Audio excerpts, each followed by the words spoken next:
आज हम बात करने वाले हैं प्रेगनेंसी के बारे में। प्रेगनेंसी एक बहुत ही ब्यूटीफुल मोमेंट होता है एक औरत के लिए। कहते हैं कि एक नई लाइफ मिलती है प्रेगनेंसी के बाद, जब एक बेबी को बर्थ देती है एक औरत। और आज प्रेगनेंसी के बारे में बहुत सी हम बातें करने वाले हैं और उसी के लिए हमारे साथ हैं डॉक्टर शालिनी। हेलो मैम, कैसे हैं आप? Thank you so much. आपका फिर बहुत बहुत स्वागत है हमारे शो में। मैम, प्रेगनेंसी को लेकर काफ़ी सारी चीज़ें दिमाग में चलती हैं, एक औरत के भी और उनके हस्बैंड के माइंड में भी चलती हैं। तो सबसे पहले हम शुरू करेंगे कुछ मिथ्स के साथ जो सबके दिमाग में घूमते रहते हैं। तो मैम, पहला जो मिथ हमारे सामने आता है कि जो प्रेग्नेंट वीमेन होती हैं उनको ट्वाइस खाना पड़ता है, बिकॉज वो सिर्फ खुद नहीं खा रही है, बेबी भी खा रहा है। तो इज इट अ मिथ और it's a right thing? I would say it is a myth. ये नहीं है कि आप डबल खाना खाइए। हमारी दादी, हमारी नानी बोलती थी कि अपने लिए भी खाओ, अपने बच्चे के लिए भी खाओ। आप पोषण खाना खाइए, बैलेंस डाइट लीजिए और अच्छा खाइए।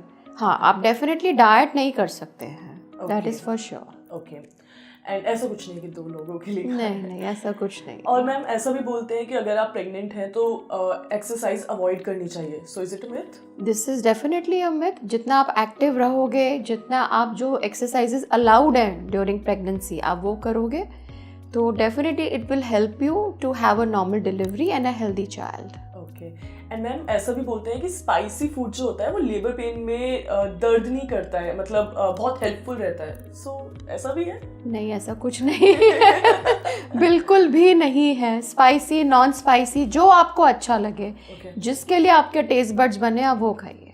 ओके, एंड मॉर्निंग सिकनेस अगर किसी को होती है तो it's like a healthy pregnancy, is it?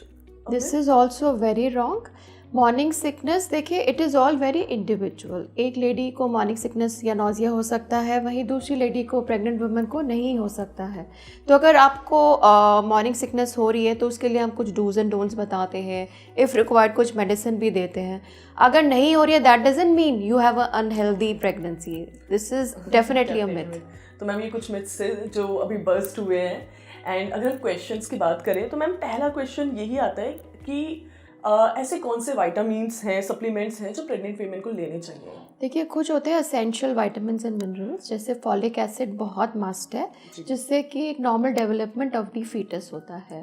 फिर आयरन हम लोग देते हैं, हम लोग कैल्शियम ज़रूर देते हैं, और सेकेंड ट्राइमेस्टर ऑनवर्ड्स हम लोग प्रोटीन्स देते हैं। ओके, ये इंपॉर्टेंट है बहुत ये बहुत ज़्यादा इम्पोर्टेंट। मैम, अगर डाइटरी रिकमेंडेशन की बात करें तो ऐसा कौन सा डाइट है, ऐसा कौन सा खाना है जो एक प्रेग्नेंट वीमेन को हमेशा लेना चाहिए? हमेशा लेना चाहिए, प्रोटीन्स बहुत लेने चाहिए, बैलेंस डाइट लेनी चाहिए, जिसमें कार्बोहाइड्रेट्स, प्रोटीन्स और फैट्स सही मात्रा में हो, बट प्रोटीन्स मस्ट होते हैं।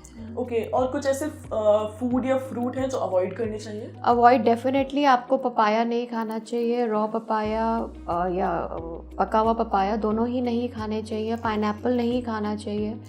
अजीनोमोटो या जो ये चाइनीज़ फूड्स हैं, मोमोज हैं, डिमसम्स हैं, ये डेफिनेटली आपको नहीं कंज्यूम करने चाहिए। रॉ फिश हो गया, any kind of raw meat या अनकुक्ड मीट या जो पूरी तरह से पका हुआ नहीं है, वो नहीं लेना चाहिए। अनपैस्चराइज मिल्क नहीं लेना चाहिए। जो आप दूध लेते हैं वो हमेशा उबाल के या पैस्चराइज्ड होना चाहिए। Okay, so this was very important, because काफ़ी बार ऐसा होता है कि नहीं पपाया भी खाना सिर्फ एक मिथ है कि आपको प्रॉब्लम होगी, उसमें अबॉर्टिफिकेशंस होते हैं। Papaya is a definite no.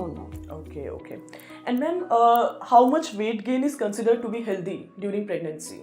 9 months में ideal weight gain is round about between 11 to 15 kgs, जिसमें आप फर्स्ट 3 months में ओनली 1 to 2 kgs गेन करना चाहिए, नेक्स्ट 3 months में 5 to 6, एंड फिर एंड ट्रिमेस्टर में again 5 to 6 kgs of wait. और मैम, कुछ ऐसे लाइफस्टाइल मॉडिफिकेशन है जो इसको सपोर्ट करते हैं वेट गेन को? हाँ जी।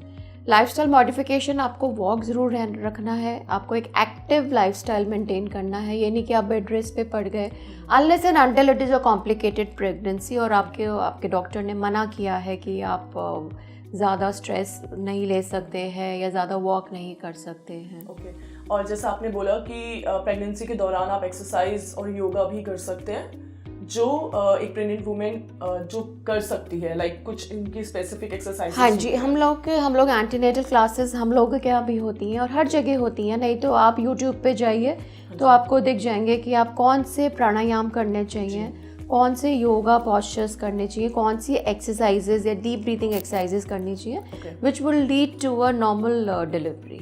ओके, एंड मैम ऐसे कौन से कॉमन सिम्टम्स हैं जो एक प्रेग्नेंट वीमेन एक्सपीरियंस करती है? सबसे पहले देखिए मॉर्निंग सिकनेस, सबसे पहले तो वो ही आता है। उसके बाद आता है ओडर्स, आप ना फूड का स्मेल करते ही आपको वॉमिट आने लगती है। ठीक है, तो ये भी बहुत कॉमनली लेडीज़ आती हैं हमारे पास, तो हम कहते हैं आप ना ऐसे स्मेल से दूर हो जाइए अगर आपको ऐसे हो रहा है।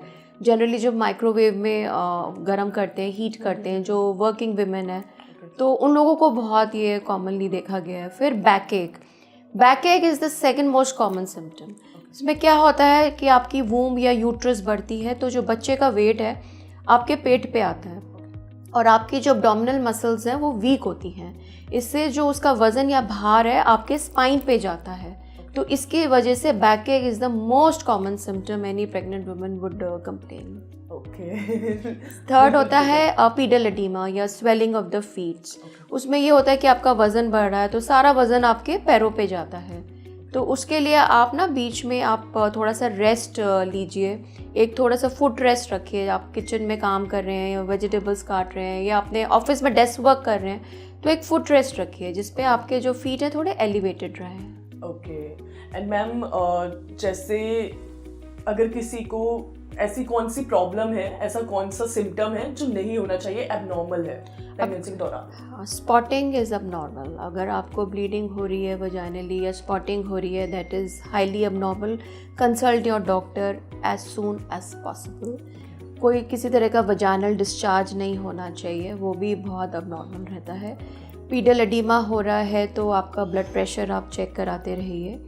जेस्टेशनल डायबिटीज़ होता है कि प्रेगनेंसी में डायबिटीज़ हो गया, पहले तो नहीं था मुझे, तो वो भी आपको स्क्रीनिंग कराते रहनी चाहिए। अगर आपके बॉडी में इचिंग हो रही है कहीं पे भी, हाथ पे कहीं पे भी इचिंग हो रही है तो आपको लिवर फंक्शन टेस्ट ज़रूर कराने चाहिए। Okay, so these are abnormals. अगर ऐसा कुछ भी होता है तो डॉक्टर से कंसल्ट करना is very very important. Ma'am, अगर किसी को ऑलरेडी प्री एग्जिस्टिंग मेडिकल उनकी हिस्ट्री है या फिर कुछ ऐसा चल रहा है उनके साथ, तो क्या वो इफेक्ट कर सकती है प्रेगनेंसी को?